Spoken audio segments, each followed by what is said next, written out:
Assalamualaikum warahmatullahi wabarakatuh. Waalaikumsalam warahmatullahi wabarakatuh. Alhamdulillahilladzi arsala rasulahu bil huda waddinil haq.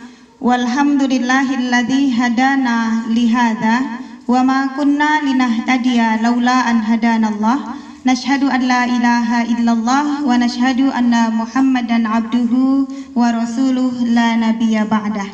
Assalatu wassalamu ala asyrafil anbiya'i wal mursalin wa ala alihi wa ashabihi ajma'in, amma ba'du.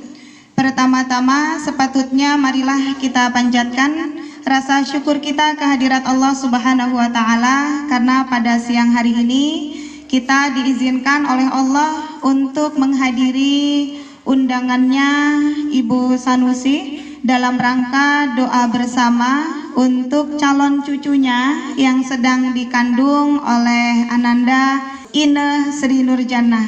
Mudah-mudahan dengan doa bersamanya kita pada siang hari ini akan menambahkan rahmat Allah yang akan tercurah buat Ine Sri Nurjannah bersama bayi yang ada di dalam rahimnya ini. Mudah-mudahan akan benar-benar dalam naungan perlindungan Allah sampai waktunya dilahirkan tiba. Amin ya robbal alamin. Ibu-ibu yang dicintai oleh Allah, mudah-mudahan kehadiran kita di siang hari ini termasuk amal ibadah yang akan diridhoi oleh Allah Subhanahu wa taala. Amin ya robbal alamin. Dan juga ikhtiar dari Bapak Sanusi sekeluarga yang telah menyediakan insyaallah jamuan termasuk bentuk sedekah memuliakan tamu yang diundang pada siang hari ini. Mudah-mudahan akan diganti oleh Allah berlipat-lipat ganda dalam bentuk nikmat yang akan tercurah buat rezekinya dedek bayi nanti. Amin ya robbal alamin. Tak lupa salawat beserta salam semoga senantiasa terlimpah dan tercurah pada junjungan kita Nabi besar Muhammad sallallahu alaihi wasallam. Ibu-ibu yang semuanya mudah-mudahan dicintai oleh Allah, beberapa hari yang lalu saya kedatangan tamu ibunda dari Yoga Setiawan ke rumah saya untuk saya berkenan hadir dalam kesempatan yang berharga ini, dan beliau menanyakan kepada saya surat apakah yang terbaik untuk dibaca. Saya menjawab semua surat bagus. Semua surat itu adalah pesan-pesan dari Allah. Semua dari isi surat adalah ayat-ayat yang harus kita patuhi perintahnya dan harus kita jauhi larangannya, karena semua bersumber datangnya dari Allah. Hari ini saya ingin memberikan sebuah wawasan buat ibu-ibu semua, termasuk buat Ine ya. Ibu Sanusi berharap awalnya untuk membacakan surat Yusuf dan juga surat Maryam sekaligus, dan saya rasa itu panjang sekali ya. Nanti khawatir waktu ke berikutnya itu tidak akan sampai. Pun ibu-ibunya itu udah jarang membaca Yusuf dan Maryam. Nanti yang baca-baca yang enggak. Betul apa betul? Nah, jadi saya merekomendasikan kepada Ibu Sanusi untuk bagaimana caranya Ibu kita ambil saja surat Yasin. Kenapa? Karena ibunya terlatih untuk membaca itu di malam Jumat pasti rutin. Nanti pasti semua semangat membacanya. Pun pahalanya 30 juz. Surat Yasin mengapa pahalanya 30 juz? Karena mewakili merangkum dari semua surat, termasuk surat Yusuf dan surat Maryam. Dan kalau memang nanti ada kesempatannya, saya mohon ditambahkan surat Ar-Rahman. Nah, hari ini saya ingin menerangkan dalam kultum saja, saya bahas ya untuk Ine dan ibu-ibu semuanya, bahwa di antara kita punya tradisi, apalagi ini Ine anak pertama. Anak pertama itu berharap kadang-kadang ada yang punya motivasi ingin anak pertamanya laki-laki. Ada juga yang punya motivasi anak pertamanya pengennya perempuan biar bisa dipitain, biar bisa pakai baju aping, dimatchingin sama kerudung, sama pita-pitanya dan lain sebagainya ya. Biasanya mamanya suka begitu, tapi papanya pasti mintanya laki-laki biar bisa diajakin main bola ya. Nah, laki atau perempuan semuanya adalah kehendak dari Allah. yang sudah pantas disyukuri, Ina dipercaya sama Allah ya. Kenapa? Di dalam rahimnya yang kokoh dititipi. Dititipi apa? Dititipi amanah calon penerus para nabi dan para rasul. Hari ini saya menerangkan mengapa saya tidak menganjurkan Maryam dan juga Yusuf. Saya coba terangkan Ibu di awal katanya ya. Ayat pertama dari Yusuf alif lam ro. Ayat pertama dari Maryam kaf ha ya ain shad. Sama-sama ayat mutasabihat sudah diwakili oleh kata Yasin ya. Lalu ayat yang keduanya tilka ayatul kitabil mubin. Tilka itu dari ayat pertama sampai ayat akhir, baik surat Yusuf, surat Maryam, surat Yasin, surat Ar-Rahman, semuanya adalah ayat-ayat tanda-tanda kekuasaan Allah yang terangkum fil kitab di dalam sebuah buku mubin yang nyata. Apa maksudnya buku yang nyata? Apa maksudnya kitab mubin, kitab yang nyata? Ini adalah sebuah kitab. Dalam lembaran barunya dia sudah berencana untuk menyiapkan diri menjadi ibu yang mampu mendidik sebuah generasi. Sama, Yoga Setiawan juga seorang kitab, sebuah kitab yang harus menyiapkan lembar berikutnya untuk bagaimana caranya menjadi ayah yang terbaik buat putranya atau putrinya nanti. Dan ayat kedua itu diwakili juga oleh Yasin dengan kalimat wal Qur'anil Hakim, karena buku yang terbaik adalah Al-Quran. Kenapa Al-Quran? Karena Al-Quran adalah pesan dari Tuhan. Isinya adalah pesan-pesan dari ayat-ayat Allah. Sama saja ya, itu terwakili. Dan kalimat ayat yang ketiganya inna anzalnahu qur'anan arabiyyan la'allakum ta'qilun. Kata Allah di dalam ayat ketiga dari surat Yusuf ini, Bu, inna sesungguhnya kami anzalnahu, kami sudah menurunkannya buku nyata itu yaitu Al-Quran, dan buku nyata dalam bentuk Ine dan Yoga, dan insya Allah buku nyata kecil yang ada di dalam rahimnya Ine ini itu harus disadur sesuai dengan isi dari kitab suci Al-Quran. Dan Allah menerangkan bahwa yang diturunkan oleh Allah itu ja'alnahu, kami menjadikannya Arabian, bahasanya bahasa Arab. Kenapa Allah menuliskan kata ini? Allah punya tujuan, la'allakum ta'qilun, supaya kalian mau berpikir, mau menggunakan akal kalian. Ini ibu-ibu, hari ini saya beritahu kenapa saya memilih surat Yasin dan Ar-Rahman, karena intisari dari tujuan kita kumpul siang hari ini insya Allah sudah terwakili oleh semuanya. Sementara tentang surat Yusuf dan surat Maryam, Al-Quran di dalam surat Yusuf dan surat Maryam itu bahasanya bahasa Arab. Kenapa? Apa istimewanya bahasa Arab? Di situ Allah mau kita ta'qilun, termasuk orang yang menggunakan akal kita. Hari ini sebagai contoh saja, sampel Ibu, Allah mentakdirkan, saya pernah berkeinginan, ini Atinsyah Ratri Utami, putri kita ya, warga RT-nya Bapak Amir, dalam kondisi lockdown ini kalau bisa dengan ekonomi sedang teruji ini bisa tetap kuliah. Alhamdulillah bisa terdaftarkan dan dapat beasiswa bidik misi, dan biaya kuliahnya akan ditanggung sampai wisuda. Yang ingin saya garis bawahi di sini, dia masuk ke jurusan KPI, jurusan Komunikasi Penyiaran Islam Dakwah, yang dia berasal dari akuntansi. Kemarin pelajaran ilmu dakwah, ilmu komunikasi, usulul fikih, semuanya masih menggunakan bahasa Indonesia. Masih dia bisa jalani, saya mendampinginya karena alhamdulillah pelajaran kuliahnya itu online. Saya masih bisa menyimak, hitung-hitung saya refresh karena saya dari jurusan itu. Takdir Allah memang menggariskan Atinsyah ini untuk ada di KPI supaya saya merefresh kembali ilmu-ilmu saya.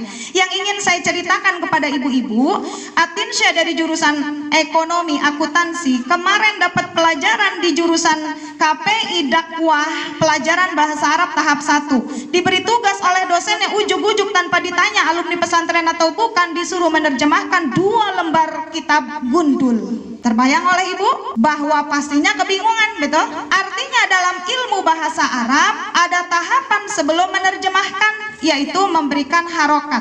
Dalam memberikan harokat ada kunci-kunci khusus yang Tinsa begitu kebingungan dan Tinsa bertanya, Bude, tolong ajarin Tinsya, kenapa bisa U, kenapa bisa I, kenapa bisa A? Sah, panjang. Untuk mengajari itu panjang. Waktu pelajarannya hanya 1 hari.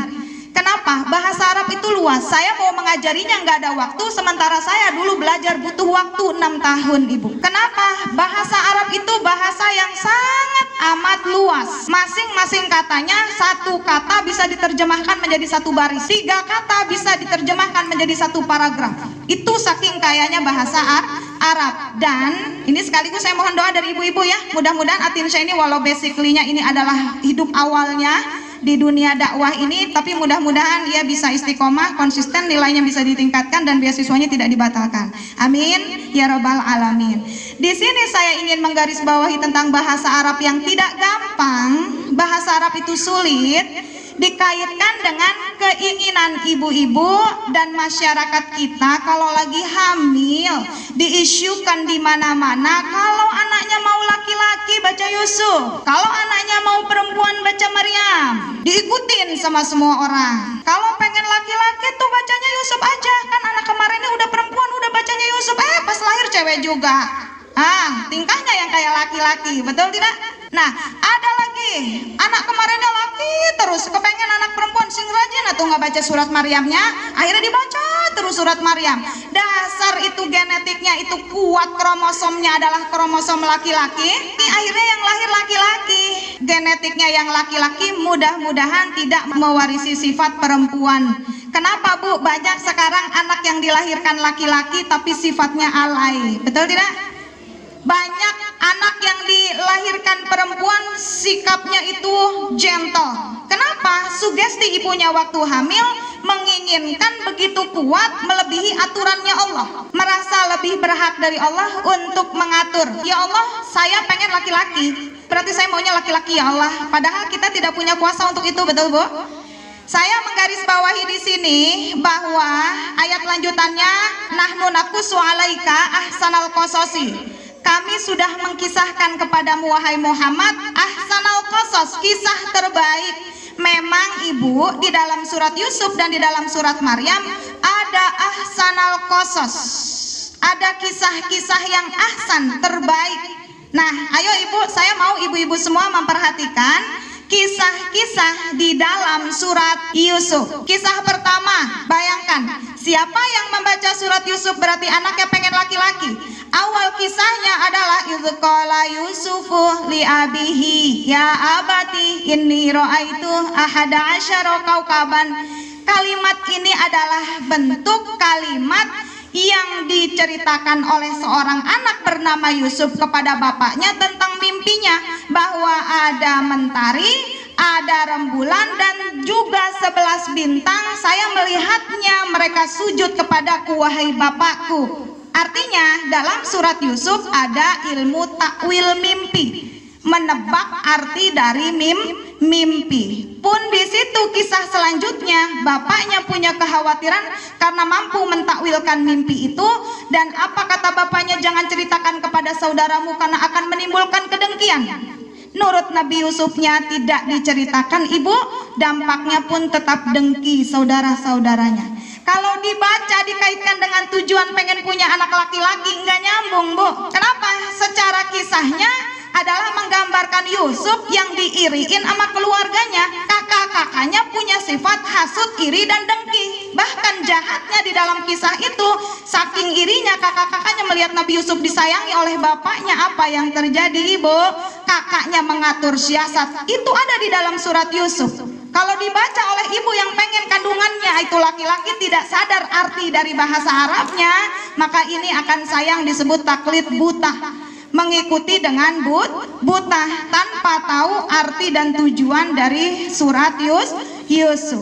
Apa lanjutannya? Akhirnya merayu bapaknya untuk bisa membawa Yusuf bermain. Begitu bermain, Yusufnya diatur siasat oleh kakaknya, dicemplungkan ke dalam sumur. Ini perbuatan baik atau buruk Bu? dan ada di dalam surat Yusuf. Itu dibaca oleh ibu yang sedang hamil lalu menginginkan anaknya laki-laki. Laki-laki yang mana tuh? Yang Yusuf yang dijahatin atau laki-laki kakaknya yang menjahati? Wah, ini kegagabahan kita ya Bu ya. Bukan saya membenci surat Yusuf, tidak, bukan ya. Namun saya memilihkan yang terbaik karena alasannya adalah saya tahu bahwa oke lah, kita ambil garis bawahnya, andai kalau ini yang di rahimnya ini adalah laki-laki, menawi gantengnya seganteng Yusuf, amin. Jujurnya sejujur Yusuf, tapi mudah-mudahan nasibnya jangan terlalu berat. Kalau enaknya langsung jadi raja, ya mudah-mudahan lah insya Allah dirajakan di lingkungannya, amin ya robbal alamin. Nah, kalau pengen punya anak laki-laki, baca surat Yusuf lalu jadinya perempuan, Bu, perhatikan di dalam surat Yusuf ada peran dari perempuan yang agresif. Pernah dengar kisahnya? Pernah dengar kisahnya? Julaikha itu licik perempuannya, dibaca oleh ibu yang hamil. Nanti kalau anaknya jadi perempuan dan licik, nauzubillahi min zalik ya. Jadi membacanya boleh dibuka oleh ibu nanti, bahwa itu kisah seputar Nabi Yusuf di mana dia dijahatin. Setelah dijahatin ada saudagar yang menemukannya. Wah, produk bagus, kinclong banget, ganteng, kita jual pasti laku. Dijual, dibeli oleh seseorang pejabat karena lihat anaknya ganteng. Yuk simpan anak ini, mudah-mudahan ke depan bisa bermanfaat, kalau tidak kita ambil sebagai anak. Itu kisah yang ada di dalam surat Yusuf. Lalu apa? Ternyata menimbulkan masalah di dalam rumah tangganya sang pejabat. Istrinya kepincut, begitu kepincut menimbulkan fitnah. Setelah menimbulkan fitnah, bela diri, menggandeng banyak wanita untuk menyaksikan bagaimana tampan rupawannya Yusuf, dan mereka diberi pisau tanpa buah, yang disembelih adalah tangannya. Semua pasti pernah dengar itu, dan itu memang ada di dalam kisah Yusuf. Tolong jangan dikaitkan dengan lagi hamil pengennya baca surat Yusuf karena bla bla bla. Resapi maknanya. Qur'anan Arabian. Kami menurunkan Al-Quran itu Arabian, bahasanya Arabiyah, bukan Indonesia. Jadi ayo baca, lengkapi, resapi dengan maknanya supaya kita tidak taklid buta. Ya, walaupun memang ada kisah mauidhah hasanah yang bisa kita ambil dari Yusuf. Udah dijahatin tapi tetap jujur Nabi Yusuf itu. Pun Nabi Yusuf juga punya ilmu, diberi kelebihan oleh Allah untuk bisa membaca mimpi. Ketika sudah dipenjara gara-gara difitnah oleh para wanita yang sama-sama syukah kepada Nabi Yusuf mentakwil mimpi dari teman yang dipenjara. Ada dua. Ini juga dikisahkan dalam surat Yusuf.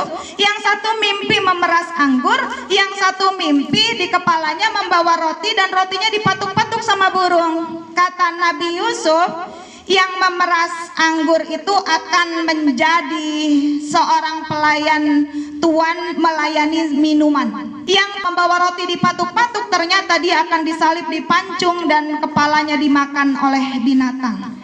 Ternyata tebakannya Nabi Yusuf itu benar. Ketika terjadi, ada rajanya itu bingung dengan satu mimpi, bahwa saya melihat ada 7 sapi betina besar gendut dimakan oleh 7 sapi betina yang kurus. Saya juga melihat ada 7 tangkai gandum yang hijau, tapi ada 7 tangkai gandum yang kering. Siapa yang bisa mentakwil mimpi itu? Ah, tidak ada tuan, kata para pejabat yang lain. Nah, satu yang pernah bermimpi meras anggur itu ternyata benar jadi pelayan menyiapkan minuman. Ketika itu dia berkata, wahai tuanku, saya punya teman di penjara, dia bisa mentakwil mimpi. Dia bilang aku akan bebas, dan terbukti aku bebas. Katanya kalau aku bebas, aku akan menjadi pelayan dari tuanku untuk melayani minuman. Terbukti hari ini, boleh dicoba. Dan dicoba, ternyata Nabi Yusuf akhirnya bisa menebak bahwa akan ada paceklik, dan setelah paceklik itu akan ada lagi subur makmur. Maka butuh persiapan untuk menghadapi paceklik. Alkisah, Nabi Yusuf diangkat derajatnya. Nah, pertanyaannya, apakah anak ini nanti harus jadi ahli nujum yang bisa menebak mimpi gitu? Tentu tidak, ya Bu ya. Jadi ayo kita ambil hikmahnya saja. Kalau anaknya ini laki-laki, mudah-mudahan sejujur Yusuf. Mudah-mudahan tidak punya sifat balas dendam. Mudah-mudahan tidak punya sifat iri, dengki, dan hasud. Mudah-mudahan punya jiwa pemaaf seperti Yusuf memaafkan kakak-kakaknya. Dan mudah-mudahan kalau nanti dia bisa meraih derajat tinggi yang luar biasa tingginya sebagai bentuk pengangkatan dari Allah, mudah-mudahan ia tidak sombong seperti Yusuf yang tidak pernah sombong. Amin ya robbal alamin. Melirik sedikit tentang surat Maryam. Ibu-ibu yang hamil pengen punya anak perempuan atau sing rajin ya baca surat Maryam, itu mitos yang disebutkan di masyarakat. Faktanya ibu, di dalam surat Maryam kisah yang diangkat pertama kali adalah kisah Nabi Zakaria. Nabi Zakaria wanita atau pria? Dan itu kisahnya lebih tepat rintihan hati seorang yang sudah menua namun belum punya keturunan. Pantasnya bukan dibaca oleh orang yang lagi hamil. Pantasnya dibacanya oleh orang yang belum punya keturunan. Pun akhirnya mendapatkan putra namanya Yahya yang soleh. Kita ambil hikmahnya saja. Di dalam surat Maryam yang diduga bisa membuat bayi itu menjadi perempuan, bayi yang terlahir Yahya. Yahya laki apa perempuan? Laki. Tapi setidaknya kita ambil hikmah, pasrah pokoknya ini ya, mau laki mau perempuan pasrah ya. Kadang-kadang udah di USG itu perempuan, ternyata monasnya ngumpet loh ya. Begitu lahir monasnya keluar, ya nggak Bu? Ada di USG laki-laki ya. Pas dicek pas lahir ternyata perempuan, ternyata itu pas dipoto bukan monas, itu pentilan yang lain ya Bu ya. Kehilapan itu bisa saja terjadi, tapi mudah-mudahan apapun jenis kelaminnya, janin yang ada di dalam kandungannya ini mudah-mudahan secerdas Yahya. Dari kecil senang dan teguh memegang kitab suci Al-Quran, berbakti kepada kedua orang tua, tidak durhaka kepada orang tua seperti Yahya, dan juga selamat saat dilahirkannya. Baru soal kisah Maryam, perhatikan kisah Maryamnya ibu. Ibu yang kepengen punya anak perempuan dengan membaca surat Maryam, di situ dikisahkan Maryam itu menyendiri menjaga kesucian dirinya di Baitul Maqdis dan didatangi oleh malaikat Jibril, dikabari akan hamil. Dia menjerit, bagaimana aku bisa hamil sementara aku tidak pernah disentuh siapapun? Allah berkehendak. Yang perlu digarisbawahi ibu, di situ Maryam sempat putus asa. Apa putus asanya? Ya laitani, andaikan aku ya kungtu nasyam mangsia, kalau aku mati sekarang nggak usah ngelahirin, aku akan jadi manusia yang dilupakan dan terlupakan, itu lebih baik. Kenapa Bu?